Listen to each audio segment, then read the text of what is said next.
Hello. So നിങ്ങൾ എൻ്റെ ഈ ചിറ്റ് കൈൻഡ് ഓഫ് വീഡിയോസ് എടുത്ത് നോക്കിയാൽ എല്ലാത്തിലും ഒരു പൊതു സ്വഭാവം കാണാൻ സാധിക്കും. അതായത് ഞാൻ കോൺസ്റ്റൻ്റ്ലി ഡിസിപ്ലിനെ കുറിച്ച്, ഹാബിറ്റിനെ കുറിച്ച് ഒക്കെ സംസാരിക്കുന്ന ഒരാളാണ്. ഈവൻ മിസ്സിസ് വേൾഡ് 2025 ഞാൻ അപ്പിയർ ചെയ്യുന്ന സമയത്ത്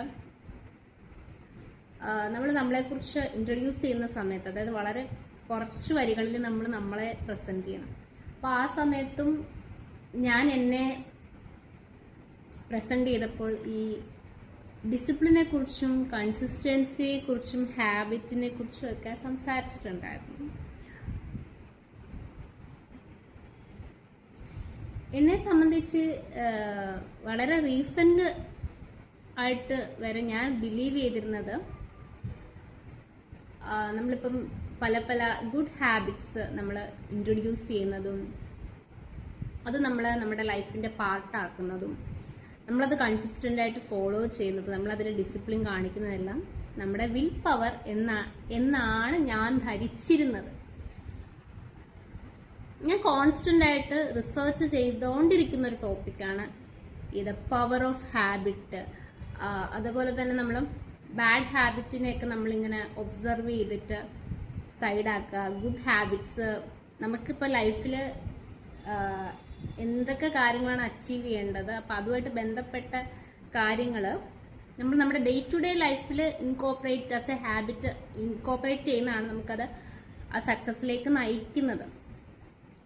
അപ്പോൾ അങ്ങനെയൊക്കെ ഉള്ള ഓരോ ഒബ്സർവേഷനും അതിനുള്ള ശ്രമങ്ങളും ഒക്കെ തുടങ്ങിയിട്ട് കുറച്ചധികം കാലമായി. ഞാൻ അപ്പോൾ കറക്റ്റായിട്ട് പറയുകയാണെങ്കിൽ ഒരു 2 years ആയി. നമ്മൾ അതിനെക്കുറിച്ചൊരു ഗ്രാറ്റിറ്റ്യൂഡിൻ്റെ ഒരു വീഡിയോസൊക്കെ ഇട്ടിട്ടുണ്ട്. അപ്പോൾ ആദ്യമൊക്കെ എന്ന് വെച്ചാൽ ഞാൻ കൂടുതലും ഒബ്സർവേഷൻ വഴി അങ്ങനെയൊക്കെ ആയിരുന്നു ചെയ്തുകൊണ്ടിരുന്നത്. ആൻഡ് ഇപ്പം റീസെൻ്റ്ലി ഞാൻ ഇതിനെക്കുറിച്ചുള്ള കൂടുതൽ ബുക്കുകൾ വായിക്കാനും മനസ്സിലാക്കാനുമായിട്ടും സ്റ്റാർട്ട് ചെയ്തു. അപ്പം റീസെൻ്റ് ആയിട്ട് പറയുന്നത്, ഇറ്റ് ഈസ് നോട്ട്, അത് നമ്മുടെ ഒരു തെറ്റായ ഒരു അണ്ടർസ്റ്റാൻഡിങ് ആണ്. വിൽ പവർ ആണ് നമ്മളെ ആ ഒരു ഹാബിറ്റ് ക്ലിങ് ചെയ്യാനായിട്ട് ഹെൽപ്പ് ചെയ്യുന്നത്. ഈസ് വിൽ പവർ എന്ന് പറയുന്നത് that is completely wrong. It's no relation with the will power. Okay, actually അത് ഉദാഹരണം ഞാൻ പറയാം കേട്ടോ. എന്തുദാഹരണമാണ്? നമ്മൾ വെളുപ്പിനെ രാവിലെ എഴുന്നേൽക്കുന്ന ടൈം ആയിക്കോട്ടെ, അല്ലെങ്കിൽ നമ്മൾ വർക്കൗട്ട് ചെയ്യുന്ന ഒരു റുട്ടീൻ ആയിക്കോട്ടെ, ഇതെല്ലാം ഡിപ്പെൻഡ് ചെയ്തിരിക്കുന്നത് വിൽ പവറിനേക്കാളും നമ്മുടെ ഒരു എൻവയോൺമെൻറ്റൽ ഇതുണ്ട്, ട്രിഗേഴ്സ് ഉണ്ട്, റിവാർഡ് സിസ്റ്റം ഉണ്ട്. ഇങ്ങനെയുള്ള ചില കാര്യങ്ങളാണ് അതിൽ ബന്ധപ്പെട്ടിരിക്കുന്നത്. അതും ഹാബിറ്റ് എന്ന് പറയുന്നത് റിപ്പീറ്റഡ് ആയിട്ട് നമ്മൾ ചെയ്തുകൊണ്ടിരിക്കുന്ന ഒരു സാധനം. എത്രമാത്രം നമ്മൾ റിപ്പീറ്റ് ചെയ്യുന്നു അത് നമ്മൾ ഓട്ടോമാറ്റിക്കലി നമ്മുടെ ലൈഫിലോട്ട് ഇൻകോപ്പറേറ്റ് ചെയ്യാണ്. റിപ്പീറ്റ് എന്നുള്ളതാണ് അവിടെ കേട്ടോ. റിപ്പീറ്റ്. അപ്പം അതുപോലെ തന്നെ അതൊരു ചെയിൻ ഓഫ് തിങ് ആണ്. നമ്മൾ രാവിലെ എഴുന്നേറ്റ ഉടനെ രാവിലെ എഴുന്നേക്കുന്നു, പല്ല് തേക്കുന്നു, കുളിക്കുന്നു, ഈ ഒരു ഓർഡറിൽ ഇങ്ങനെ പോവാന്ന് വിചാരിച്ചു. അപ്പം അത് ഓട്ടോമാറ്റിക്കലി അങ്ങനെ ചെയ്യുന്നത് അത് ഒരു ഓട്ടോമേറ്റഡ് തിങ് ആണ്. അപ്പം അതൊരു ചെയിൻ ഓഫ് ഹാബിറ്റ്സ് ആണ് അല്ലേ. അപ്പം നമുക്ക് ഇൻകോപ്പറേറ്റ് ചെയ്യേണ്ടതെല്ലാം നമ്മൾ ഇതേപോലെ ഇപ്പം നമ്മൾ പറയത്തില്ലേ, ഒരു 66 ദിവസമോ എത്രയോ ദിവസം നമ്മൾ ഒരു കാര്യം ചെയ്യുകയാണെങ്കിൽ നമ്മുടെ ഹാബിറ്റിലോട്ട് ഇൻകോപ്പറേറ്റ് ചെയ്യും എന്നൊക്കെ പറയത്തില്ലേ. അത് അതുകൊണ്ടാണ് നമ്മൾ റിപ്പീറ്റ് ചെയ്യുന്ന സാധനം നമ്മൾ ഗ്രാജുവലി ഓട്ടോമാറ്റിക്കലി നമ്മുടെ ഒരു റൂട്ടീൻ്റെ പാർട്ടാവും.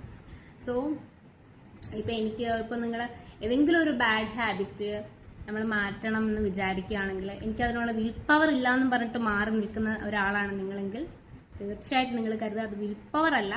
ഇറ്റ്സ് ഓൾ അബൌട്ട് അവർ എൻവയോൺമെൻറ്റിനൊരു ഫാക്ടറുണ്ട്, നമ്മുടെ ട്രിഗേഴ്സ് ഫാക്ടറുണ്ട്, പിന്നെ നമ്മുടെ റിവാർഡ് സിസ്റ്റത്തിനൊരു പങ്കുണ്ട്. ഇങ്ങനെയുള്ള ചില കാര്യങ്ങളായിട്ട് ബന്ധപ്പെട്ടാണ് നമ്മുടെ ഹാബിറ്റിൻ്റെ ഒരു പരിപാടി ഇരിക്കുന്നത്. അപ്പോൾ ഇതിനെക്കുറിച്ച് നമ്മൾ കൂടുതൽ മനസ്സിലാക്കുമ്പോൾ നമുക്ക് കുറച്ചും കൂടി നമുക്ക് ചെയ്യേണ്ട കാര്യങ്ങൾ നമുക്ക് ഫോക്കസ് ചെയ്യാനായിട്ട് പറ്റും എന്നാണ് ഞാൻ മനസ്സിലാക്കുന്നത്. അതിനും കുറച്ച് എക്സെപ്ഷൻസ് ഉണ്ട്. അതായത് ഞാൻ ഇപ്പം എന്തെങ്കിലും ഒരു കാര്യം എനിക്ക് ഇൻകോപ്പറേറ്റ് ചെയ്യണം എന്നുണ്ടെങ്കിൽ ഞാനാണെങ്കിൽ അതിനെക്കുറിച്ച് റിസർച്ച് ചെയ്യും, അതിനെക്കുറിച്ച് ഒബ്സർവ് ചെയ്ത് പഠിച്ച് അങ്ങനെയൊക്കത്തെ ഒരു പ്രോപ്പർ പ്ലാനിങ് ആൻഡ് പരിപാടി ചെയ്യുന്ന ഒരാളാണ്. ഇതൊന്നും ഇല്ലാണ്ട് നൊടിയൊടി സെക്കൻഡിൽ ചേഞ്ച് ചെയ്യുന്ന ഒരാളെ എനിക്കറിയാം, മൈ ഹസ്ബൻഡ്. അപ്പം അങ്ങനെ ഒന്നും ഇല്ലാണ്ട് വർക്കാവുന്ന ആൾക്കാരും ഉണ്ട്. ബട്ട് ഇതൊരു മാജിക്കൽ പവറായിട്ടൊക്കെ എനിക്ക് തോന്നിയിട്ടുണ്ട്. കാരണം എനിക്ക് അങ്ങനെ സ്പോണ്ടേനിയസ് ഇങ്ങനെ സ്വിച്ച് ഇട്ട പോലെ മാറാൻ, നോർമലി നമുക്കൊരു ആൾക്ക് അങ്ങനെ സ്വിച്ച് ഇട്ട പോലെ മാറാൻ സാധിക്കും. I don't know, but it's kind of നമ്മൾ റിപ്പീറ്റ് ചെയ്യുക. ചില സമയത്ത് നമ്മളത് ബ്രേക്ക് ചെയ്ത് പോകുമ്പോൾ നമ്മൾ ഓർക്കും ഓ എല്ലാം പോയി. പക്ഷെ എത്ര പെട്ടെന്ന് നമുക്കത് തിരിച്ചെടുക്കാൻ പറ്റും എന്നുള്ളതിലാണ് കാര്യം ഇരിക്കുന്നത്. ഇതിനെക്കുറിച്ചൊക്കെ ധാരാളം സംസാരിക്കാനുണ്ട്. ഞാനിപ്പോൾ കറൻ്റ് റീഡ് ചെയ്യുന്നൊരു ബുക്ക്, അപ്പം ന്യൂറോ ഹാബിറ്റ്സിൻ്റെ ഒരു ബുക്ക്, എന്താ പറയുക, ടോട്ടലി എൻ്റെ ചിന്തകളെ എല്ലാം മറ്റൊരു വിധത്തിലേക്ക് ഒരു പുതിയ വെളിച്ചം തന്ന ഒരു ബുക്കാണ്. ഞാൻ ഭയങ്കര ഗ്രേറ്റ്ഫുള്ളാണ് കേട്ടോ. ഞാനങ്ങനെ ഓരോ സ്പെഷ്യൽ ബുക്കുകൾ കണ്ടുപിടിച്ച് വായിക്കുമ്പോൾ അതൊക്കെ എനിക്ക് തരുന്നൊരു ഇൻസൈറ്റ് വളരെ വലുതാണ്. ചിലപ്പോൾ ഞാൻ പോക്കും എനിക്ക് എന്താ ഈ ബുദ്ധി നേരത്തെ തോന്നാത്തെന്ന് വിചാരിക്കാറുണ്ട്. ബിക്കോസ് കുറച്ചും കൂടി നമ്മൾ കീനായിട്ട് ഒബ്സർവ് ചെയ്യുകയും റിഫ്ലക്റ്റ് ചെയ്യുകയും ചെയ്യുമ്പോൾ മാത്രമേ നമുക്ക് അതൊക്കെ പിടിച്ചെടുക്കാൻ സാധിക്കുള്ളൂ. നമ്മൾ ഓരോരുത്തരും നമ്മളെന്ന് ചിന്തിച്ചാൽ മതി, നമ്മൾ എത്രത്തോളം റിഫ്ലക്റ്റ് ചെയ്യുന്നുണ്ട് നമ്മുടെ പ്രവൃത്തികൾ എന്നുള്ളത് ആലോചിച്ചാൽ മതി.